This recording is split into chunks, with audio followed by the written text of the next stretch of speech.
Standby like Q's 2 through 33, sound 1A through 7. On deck, standby Q actors. Electrics, kill the blue run lights, please. Like Q 2 and sound 1A. Go. From Arizona Theatre Company, this is Hang in Focus with your host, Sean Daniels. As someone that grew up in Arizona, it's a great way for us to share the work that we do worldwide. And featuring co-host Chanel Bragg. That is our responsibility, is to reflect what is going on in the world. Streaming live from the State Theatre of Arizona. Let's do it. Let's really use this moment to re-envision our... Welcome to Hang in Focus Live with Sean Daniels. This is the new Arizona Theatre Company. I'm just glad that you're here. On today's show, we present an episode from The Vault as we revisit our conversation with Christina Ham, playwright of our upcoming production, Nina Simone, for Women.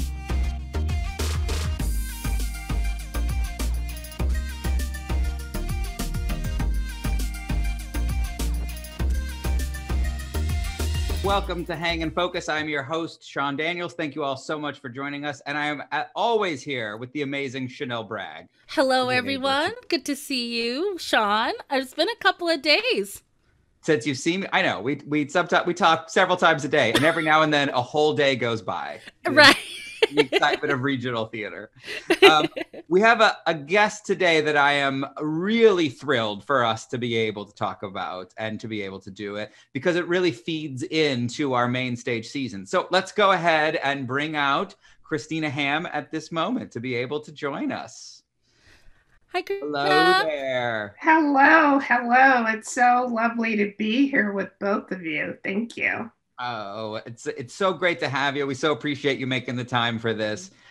So I want to dive into you and your career, and we know so many people, and we're going to do a whole Jeremy Cohen love session later to be able to do it. But I want to start with just the big one in the room, right? So we are producing Nina Simone for Women in our upcoming season. We've announced it like 11 times. Because we announce it and then we move our season, but it's one of the ones that we are dedicated to. And you are the author, you are the playwright, you are the whole reason that exists. So I just love to hear a little bit, about why you put it together, what the process was, and just for our audience to know a bit more about it. Yes. So I was approached about doing a commission of Nina Simone by an actress, Regina Marie Williams, that I collaborate with quite a bit when I lived in Minneapolis. And she had done a cabaret show of Nina Simone, but she wanted to do something that was more like a play. And she knew that I was a playwright and she wasn't. And so we met with the artistic director of Park Square. And I talked about what would be appealing to me about that idea.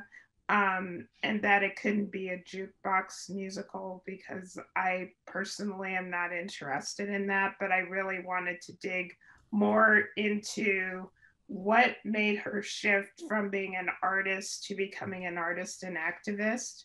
And that was the bombing of the 16th Street Baptist Church and the murder of the 4 little girls. And it turned out that my mom's family, who's from Birmingham, went to that church. Oh. So it was very personal for me to look at what is the duty of an artist when the world around them is falling apart. What part do you play in responding to that artistically? And so that was really the impetus for the kind of play with music. And Sean, you can explain to the audience the kind of difference, because most people are like, isn't it a musical? And it's like, no, it's a play with music. And I think the most successful productions of the play have been when people realize it's a play with musical and not musical. Well, I think one of the things I love about what you did is that you are really trying to tell the story of Nina Simone and do it in a way that would accurately reflect, right, the type of music that she was doing. Because I'm sure there's a cotton candy version of it to be able to do it, but that's not who she was. And if you listen to her lyrics, that's not what she was writing about. Right, absolutely. And so the music or the play looks at the story through the lens of her song For Women. and I used the four women within that song to integrate them into the play. And I found it to be very, after all the productions, it really works, because when I talk to specifically Black women after this show, they really feel like they're represented in one of those women. So that makes me feel like I did a good job. When I read it, I thought it was really interesting that for the character profiles, it's very specific about what you want each character to even look like. Can you elaborate a little bit more on that? Because I just found that so fascinating. Well, that I took my cue directly from Nina when she wrote that song, because she was directly tackling colorism within that song, which is something that I feel like the white community isn't familiar with, but it's something that we definitely deal with in our community. And the issues that a darker skinned Black woman faces versus someone who's tan or lighter skinned are definitely very different. And so I wanted to reflect that within the play and honor that as well. And I think also, like, it really, every cast that has performed this show, it's really, I feel like, brought the women together in a way than when they first started the rehearsal process, because the play does unearth so many of those issues that Nina herself was tackling, especially as a darker skinned Black woman who at times grappled with her love-hate relationship with herself because of how the world saw her. Definitely. Thank you for that. And I also love that this will air during the week of her birthday, which is Yes, exciting. it is. So, one of the things that we're working to educate our audience on is just like, who are playwrights? Where does this come from? This show has been a big hit. Lots of places are doing it. Can you just walk us through a little the process of, like, how does something go from a friend coming to you and saying, like, I'd love to do something, to the multiple productions of it that happen around the country? It was, I would say that because I've been writing plays now for 25 years, and this was definitely the hardest play to write. And I think there's a few reasons for it. I think, first of all, it's like I had my idea of what it was going to be, which is like, now I can clearly iterate, oh, this is what I came up with, and this was the idea. But there were a few different other iterations of the play before I landed on this version that seemed like that was what the play wants to be now. And I definitely know that it is at this point, but I had written, I think, 3 different drafts of the play that were very different. And I can't even remember what they were now, but it felt more manufactured and not really what I just described a few minutes ago. Mm-hmm. And I remember the deadline was looming, and I was just in bed with the covers over my head, like, I have to come up with something. This is so frustrating. I've never had to deal with writer's block. And so I don't know what happened. There was something that triggered me, like, sitting down. And then I think I actually just started to think about the reason she became this artist activist was because of the bombing. I know what that is because my mom's family lived that. So why don't I go personal instead of trying to create this thing that I don't know about? And then going from the personal to her personally, like why she ended up there as well, and why this was such a catalyst in her life, then it was easier to write because I wasn't writing from this abstract place. Oh, I think that's amazing. So then, like, what happens? You do a world premiere production.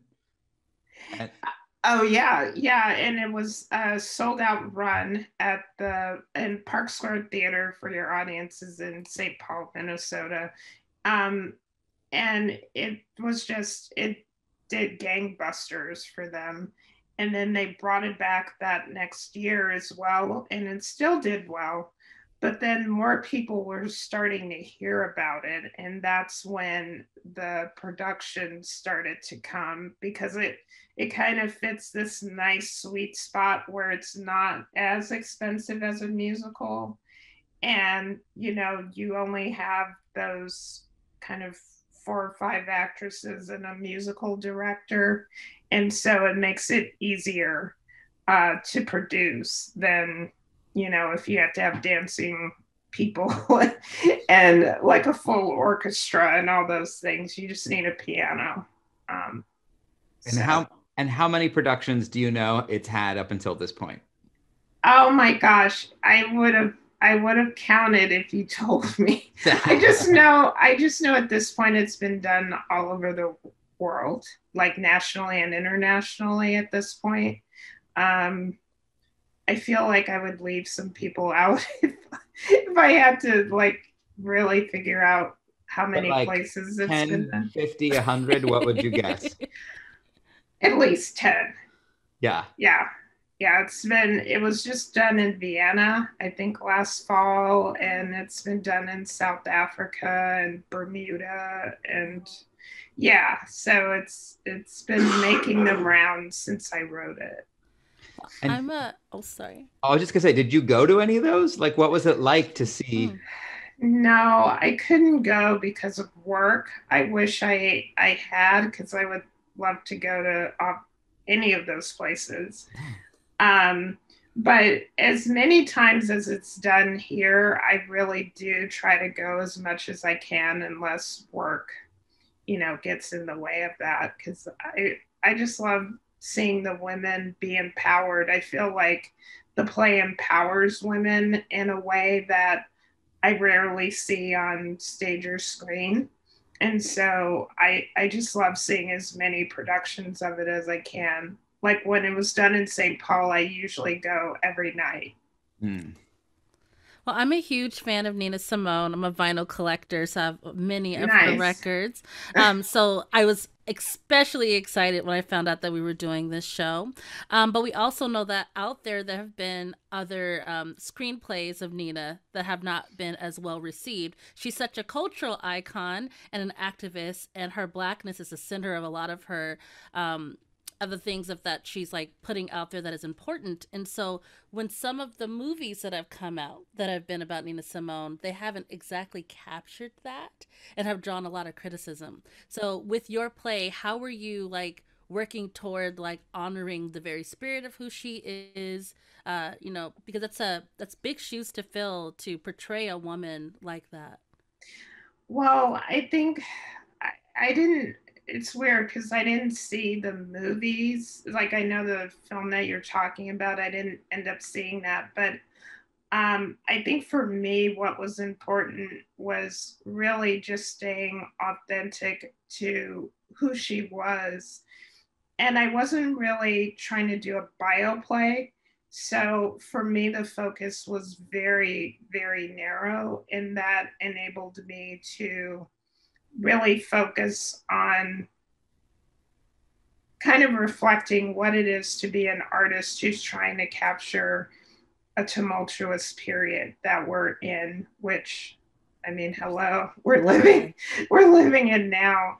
And so for me, that didn't really take a big leap because I'm an artist as well. But more importantly, it was to really look at that moment when the bombing of the church happened and how that ignited her to take a stand in a way that she never had in her career before. And so the play's really hyper focused on that. And it's really locked into that moment of the bombing of the church. And also the kind of switch from the artist to the activist. And then also the extra layer of her writing for women and the issues of colorism, and also the music in her repertoire that isn't like the popular stuff. It doesn't include like all the hits.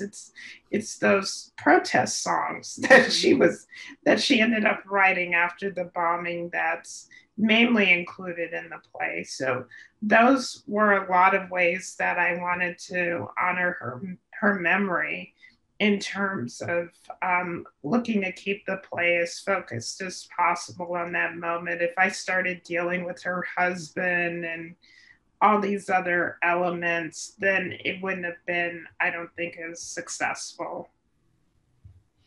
You know, I got to give a shout out to BJ Jones, who runs Northlight Theatre. Yes.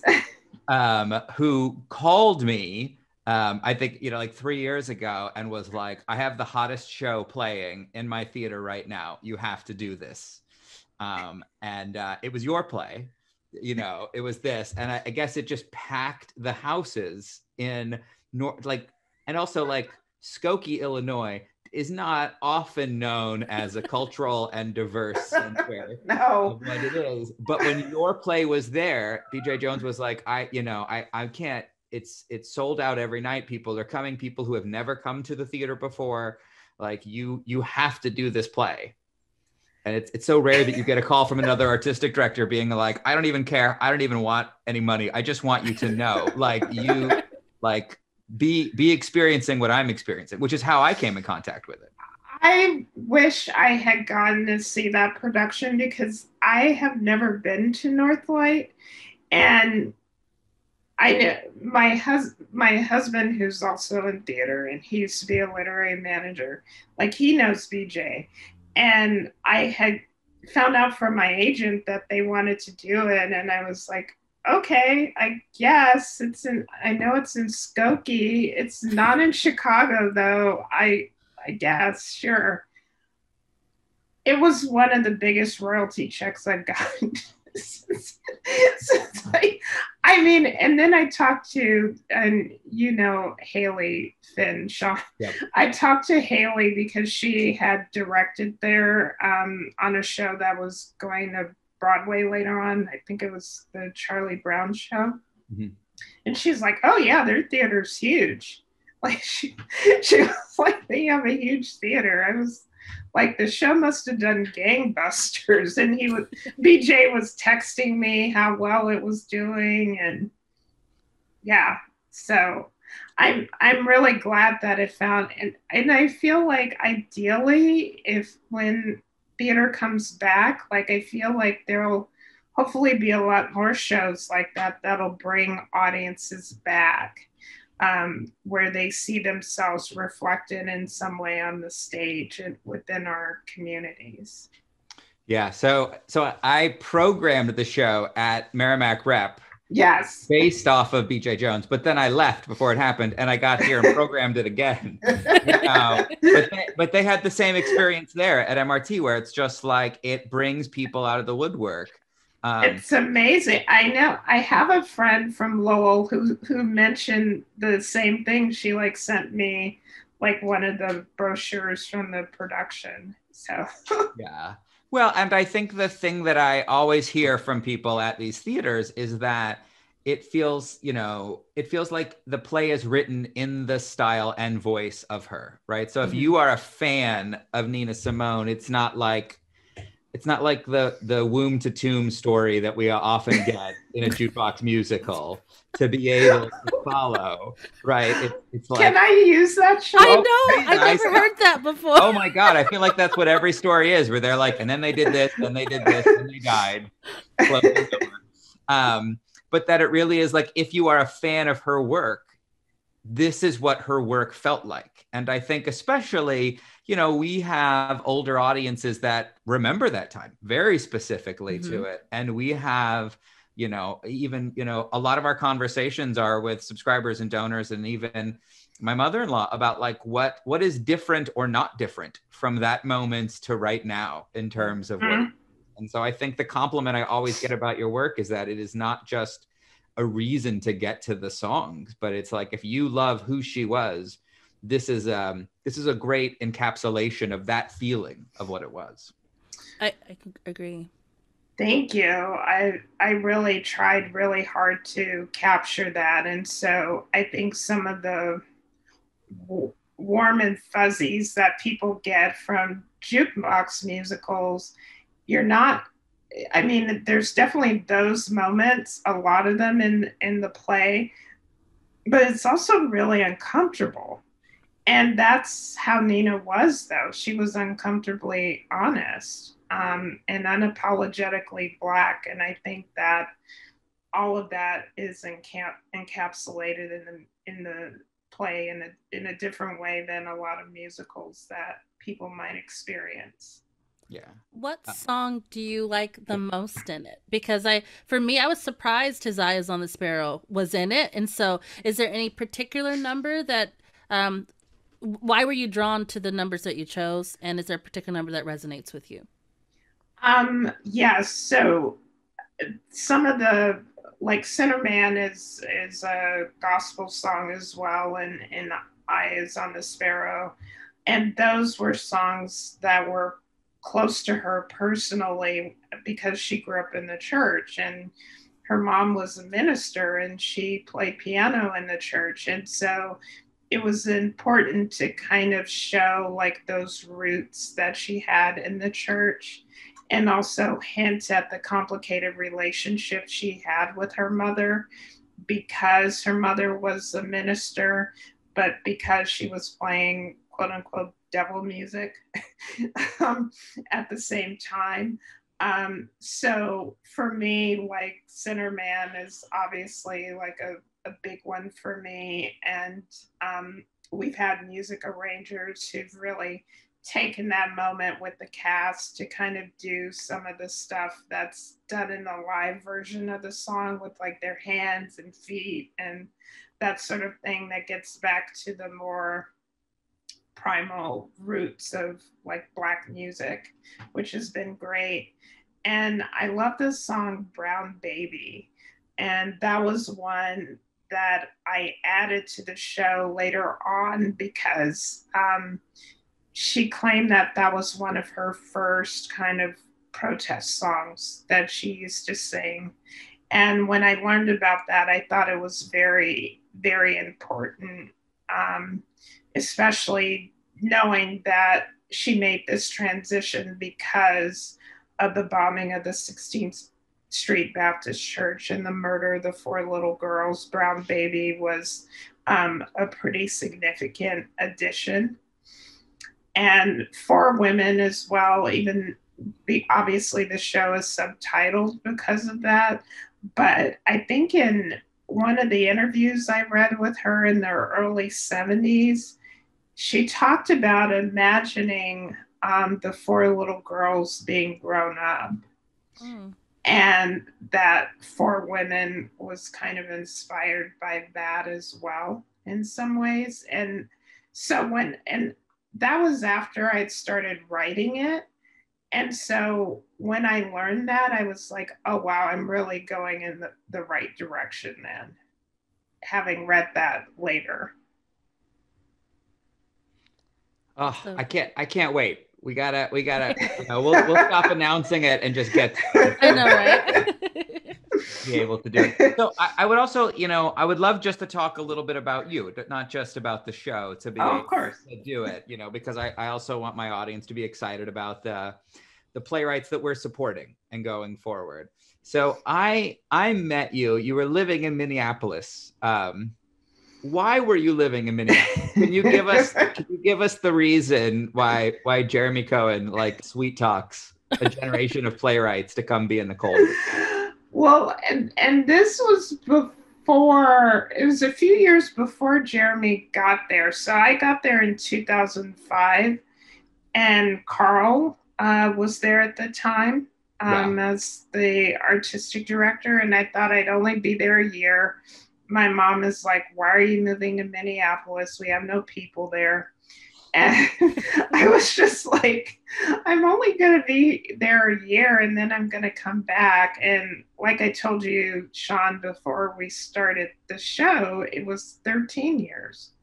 So yeah. And so for people that don't know, there are foundations in there that will support local artists with some of the largest individual grants that are given to artists, right? For them to be able to use for whatever, living expenses, rent, whatever. Like, so, but you have to be a resident to get them. So a lot of playwrights apply, and then if they get them, they move there, right? To be able to accept it.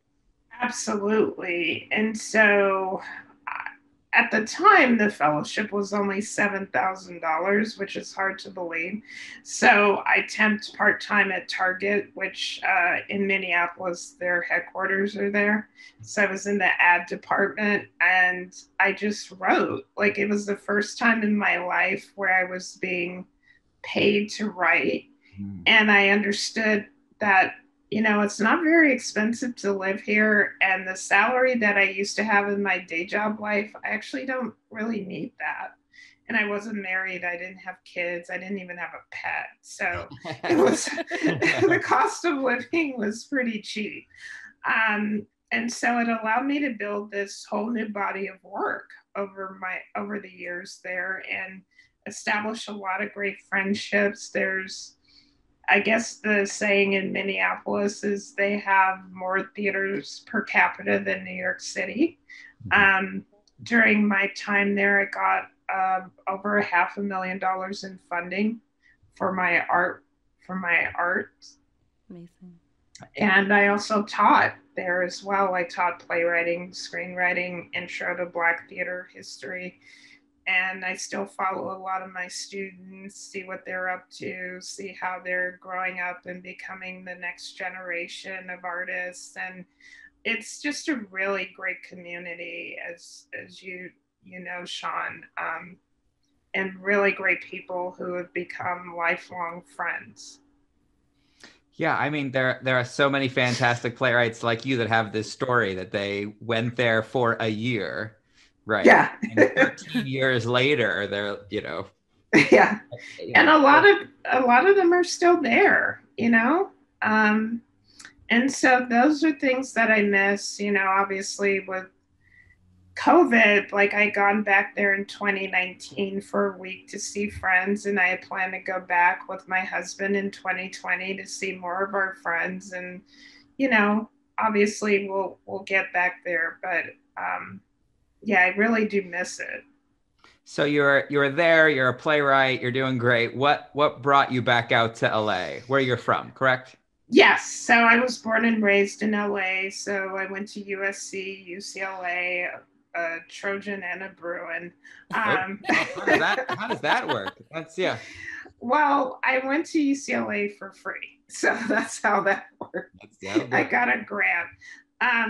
But I came back out here in 2018 because I got hired on a TV show, and I had a manager at the time who had submitted this ghost play that I had done at the time with my theater company in Minneapolis, the Workhouse Collective, and the company that read the play, the Greg Berlanti's company, they do a lot of, I think he has the most shows on TV right now or something like that.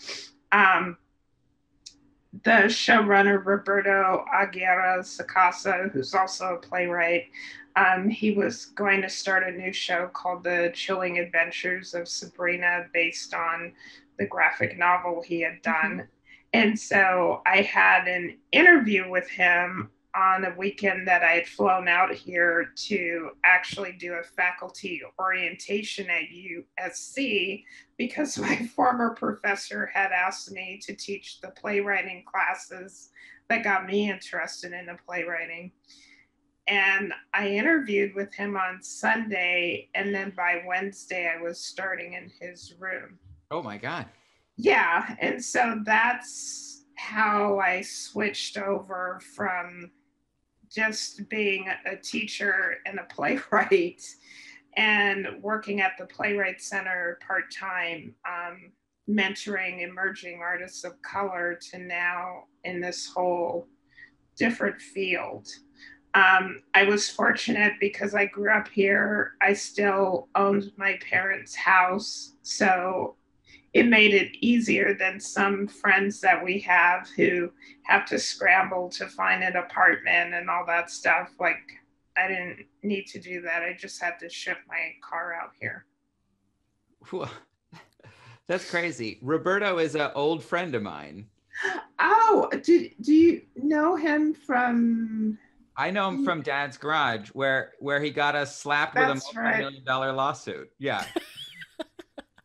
Wait, are you serious? From the comic book play? From the comic book play, right? So the fun story with Roberto is he wrote this play about Archie Andrews, right? The whole gang. And it's like years later, and Archie is gay and doing these things, and Archie Comics like got word of it and shut us down and sent this like, and they faxed it to us. This shows you how old it was. This like multi-million-dollar lawsuit if we were to go forward in terms of what it was. But the amazing story of Roberto is that he is now, he went from being sued by Archie Comics. He is now the CEO of Archie Comics. He has worked his way all the way up to be able to do it. Yes. Yes. And I guess he told that story at his interview about how much he had loved Archie and he really just wanted to take it forward. And of course now like Riverdale exists, right? Which is like the next version of that to be able to do. Exactly. But you've really never been through it with a playwright until you have like all the lawyers on your board sitting down to figure out like what next steps are, you know, in the lawsuit.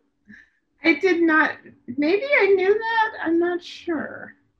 Yeah. I don't know. So he's a good friend. And I love that he's had like such success with, you know, with it going forward. Yeah. We, it was really a great time working on the show. I got to cover set and learn what that meant to do that. And his room was fantastic. And I just had a great time on the show. I was on it for the first 2 seasons. Gotcha. And what show are you working on now? So right now I'm on Westworld. That's on HBO. And I'm writing my episode after I get off.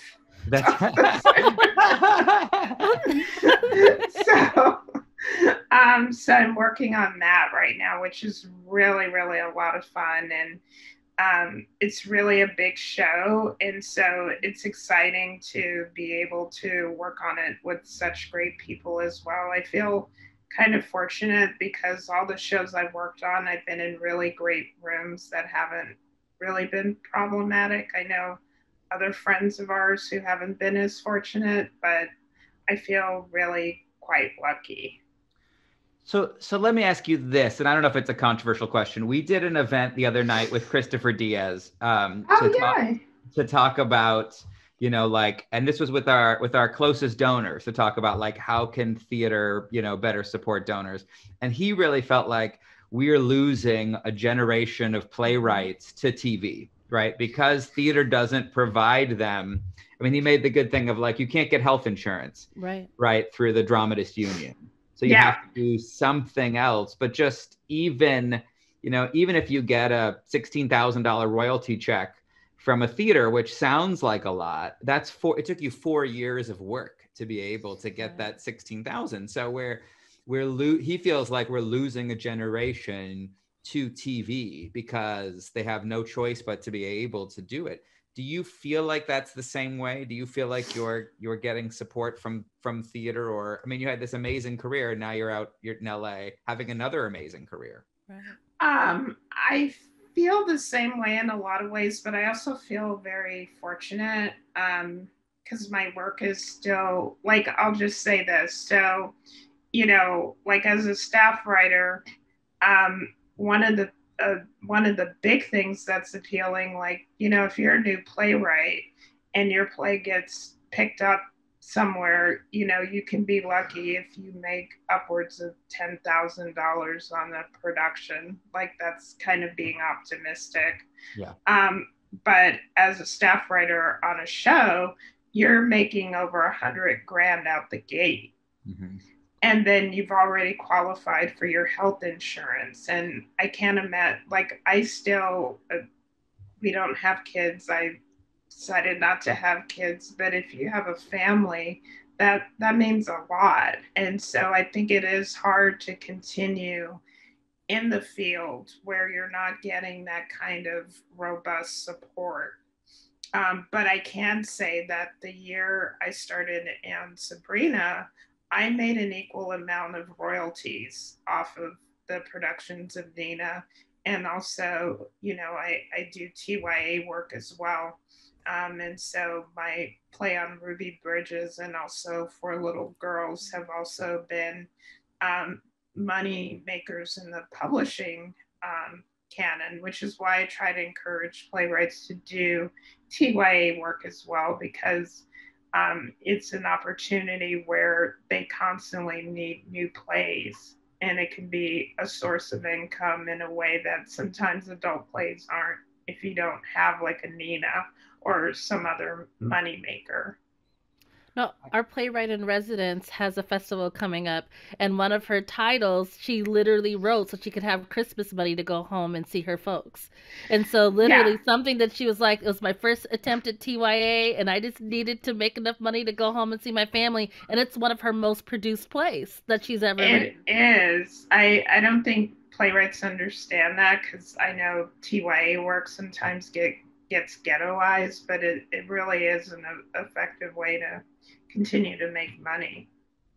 No, and I so appreciate you being honest about what the numbers are to be able to share, because I think for so many of our donors and supporters, they don't realize that even at the level that we're working at, right, which feels like we're the biggest theater in the state and we're in the conversations, like we're not supporting artists at the level we need to for them to be anything other than a single person living in an apartment without a cat. You know what I mean? Like, yeah.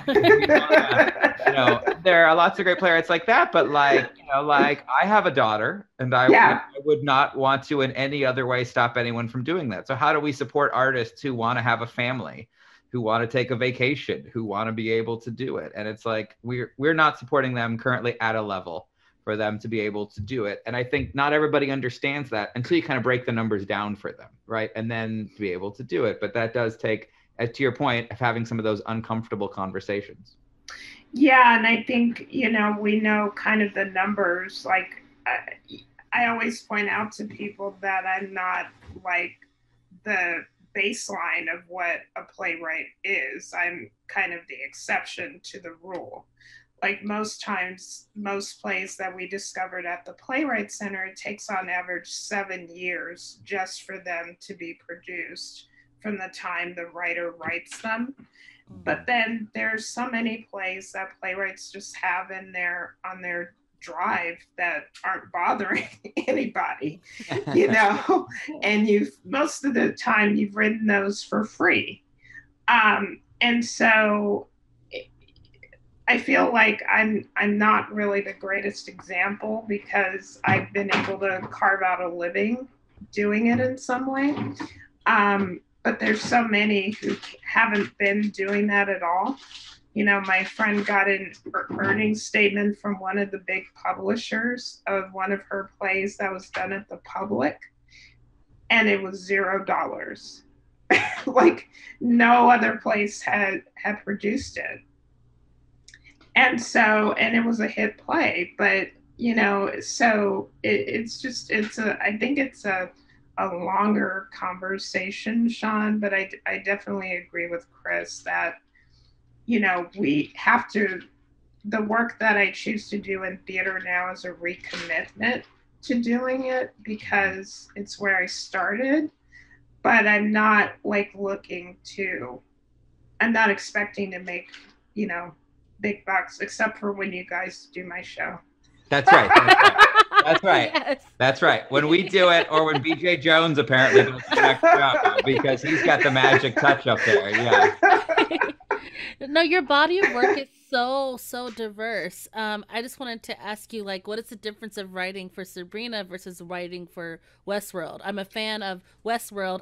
I saw the advertisement for Sabrina, and now, of course, I'm going to go watch it. But yeah, what's the difference for you between writing between those two different shows?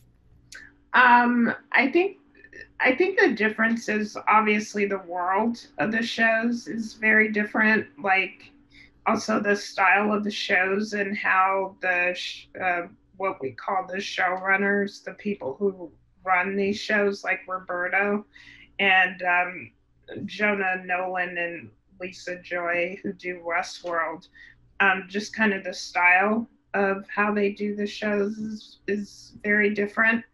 And I think also Westworld deals with a lot of philosophical, like, heady ideas in a way that Sabrina dealt with the supernatural and kind of more grounded horror, and Westworld's more sci-fi, which all that encapsulates in a way, but also grounded sci-fi in some ways. So they're just it's very different, but they're both really fun to do. Yeah. Oh, fantastic. All right. We ask every guest that comes on our show to bring a word that they feel like that they have right now, or, you know, just like where they're at emotionally, what they're thinking about, so that we can title the episode, but also it ends up leading to some fantastic conversation. So do you have a word that you want to share with our audience? I do. Boundaries. Oh, no one has ever, no one said that word. Nobody has ever said that. Why boundaries? I think it's important. I think, like, some of my greatest joy this year, since we are now sitting here because we all have been survivors, basically, is that starting off a new year in a new way entails, like, now a level of focus of people feeling somewhat rejuvenated to start again. And I think in order to do that, for me, it's been important to have boundaries and to be okay with that. And it allows me to focus. It allows me to rest when I need to and not feel guilty about it. And I think that that's important in a world where we feel like we have to power through all the time.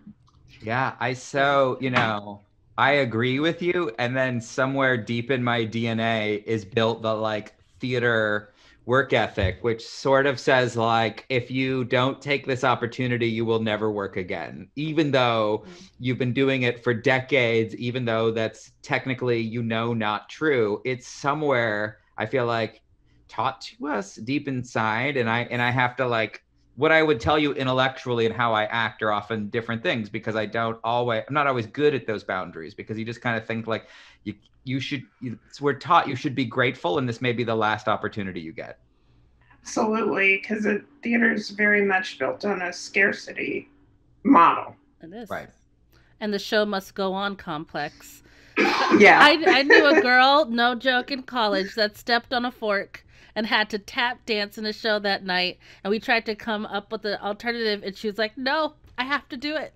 It's like, what is that? We can figure out an alternative. But no, she went on and tap dance with the fork in her foot. So, Oh my gosh. That's so terrifying. Yeah. No, I love that word. And it's such a good reminder for us going forward, right? Especially now when it's like, what are weekends? What are weekdays? We could very easily, right? Yeah. I think it's important. Yeah.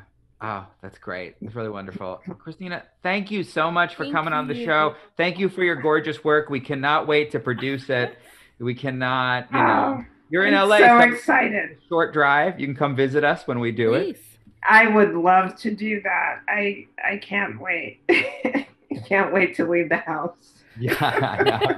Well, we can't wait to have you here. Well, thank you so much for having me. This was wonderful. Oh, you are a fantastic guest. Thank you so much for being part of it. Thank you. Oh, thank you. Take care. You too. Bye. How wonderful. I'm so excited about this offering that's coming up. So now, and I'm going to run to Netflix this weekend and probably binge watch Sabrina. But I don't do scary often, so we'll see how that goes.